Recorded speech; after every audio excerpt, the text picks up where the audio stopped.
Alright guys, welcome back. This is video number 3, and now we're going to continue where we stopped at the end of video number 2. I think we configured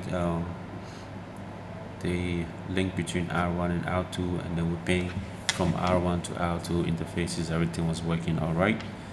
Now I also took the liberty to configure the link between R2 and R3. So it's pretty much the same command. This is a link between R1 from R1 going to from R2 going to R1, and then this is the link from R2 going to R3. So all you have to do is go into the interface serial 1/0.23 point to point ipv6 address 206 this and that, and then you set the frame relay, and then you come to R3. You're gonna do the same thing on R3 too. So just go into the interface and then set up the IP address, and then it should be good to go.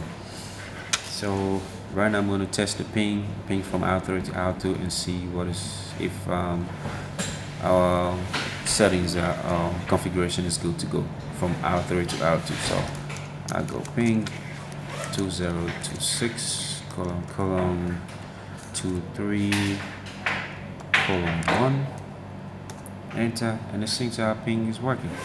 So configuration to R2 to R3 is good to go. Now our next step is to configure from R3 to R4. Now here's the thing, from R3 to R4 there's a GRE tunnel, so the ipv6 is going to go on top of the GRE tunnel. We're going to use an ipv4 address that I put here, the 10.0.10.0 on the interfaces, and then we configure the ipv6 on top of the ipv4 using the GRE tunnel. So let's go to R3 first. Config T. I will go.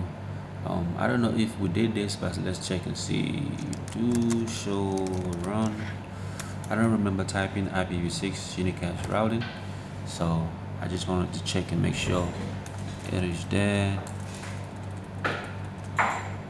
Okay, it looks like we don't have it here, so don't forget to do that. ipv6 unicast routing on all routers. Anytime you want to configure an ipv6 configuration, you have to do that first, so your ipv6 will work with no problem. So ipv6 unicast routing, let's go to R42, config T, the interface, no, ipv6 unicast routing. Alright, so let's go to here.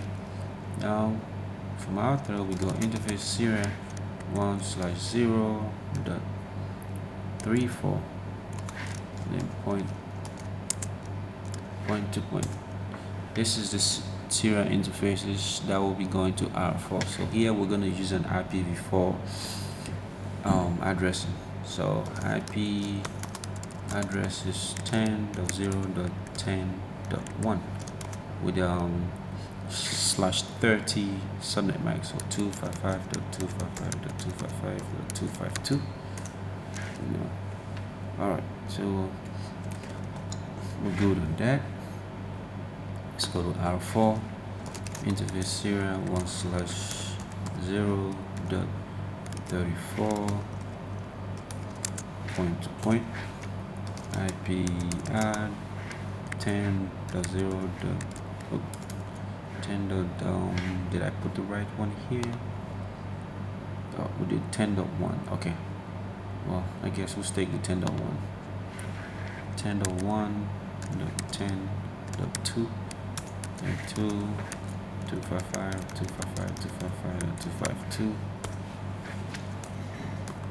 Alright, so let's set the frame relay. We already set the frame relay on the physical interfaces. I mean, we can check it best to make sure. So do show run interface fast in serial 1/0. So the encapsulation is already set, so we have frame relay interface del C.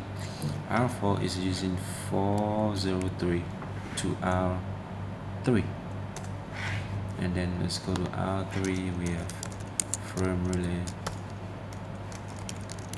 interface del C 304. R3 is using 304 to R4. Now if everything is right, we should be able to ping our local ipv4 addresses. Let's do that and see.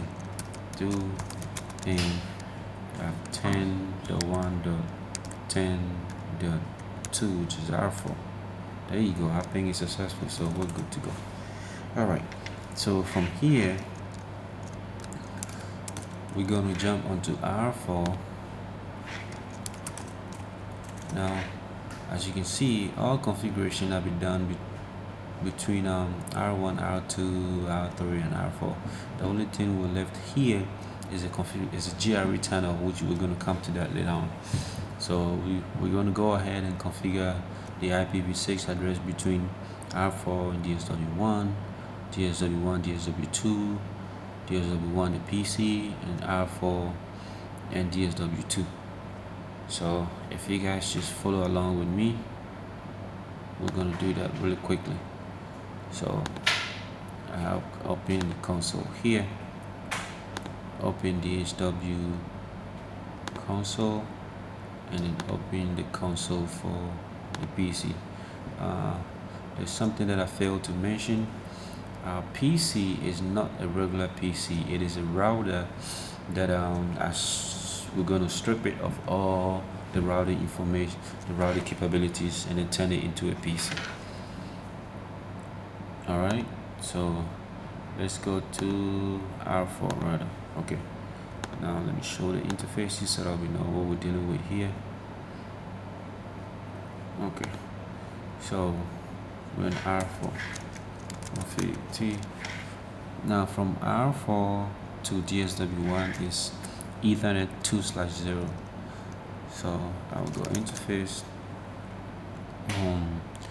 Ethernet 2/0, and this is a normal configuration. We're not going to use any frame relay here.